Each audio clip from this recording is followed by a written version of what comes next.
कैसे हैं दोस्तों। उम्मीद है खैरियत से होंगे। एक बार फिर मेरे चैनल शाहिदे.com पर आप सभी का वेलकम करती हूँ। आज मैं लाई हूँ आप लोगों के ड्राई फ्रूट्स लड्डू। अच्छा, इसमें शक्कर नहीं डलती, बिना शक्कर के बनते हैं। इसके इंग्रेडिएंट्स मैं आपको बता दूँ। मैंने इसमें जितने भी ड्राई फ्रूट्स लिए 1/4 कप हैं। तो बादाम है, काजू हैं, पिस्ता है और खजूर और अंजीर और किशमिश।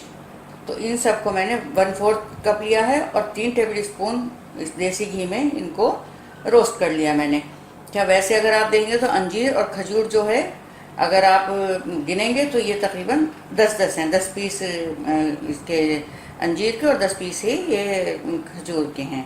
तो इनको मैंने फ्राई किया हुआ है 3 टेबल स्पून देसी घी में।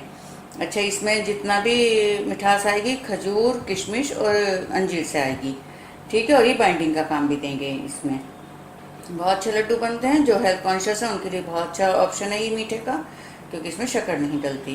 तो शुरू करने से पहले आपको बता दूं, मेरा फूड ब्लॉग भी शाहिदे.com के नाम से, वहाँ पर विजिट करें, वहाँ की रेसिपी ट्राई करें। सब्सक्राइब करें मेरे फूड ब्लॉग को भी, उसका लिंक नीचे डिस्क्रिप्शन में दिया हुआ है। चलिए फिर शुरू करते हैं। ये देखिए जितने ड्राई फ्रूट्स हैं वो मैंने ग्राइंडर में डाल लिए, उनको ग्राइंड करना है। बहुत बारीक नहीं करना है, बहुत मोटा भी नहीं रखना है।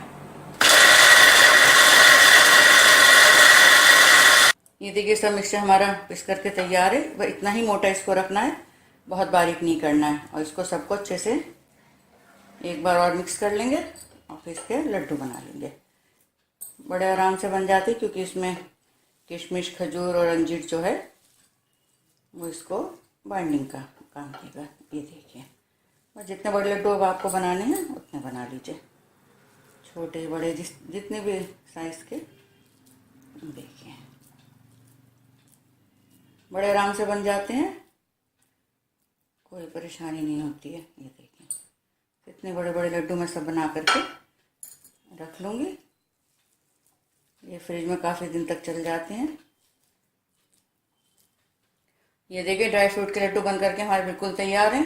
अच्छा, यहाँ मैं आपको एक बात बताना चाहती हूँ, अगर आप इसमें अखरोट डालना चाहें तो वो भी डाल सकते हैं। तो जो ड्राई फ्रूट्स आपको इसमें और ऐड करने हैं वो डाल लीजिए।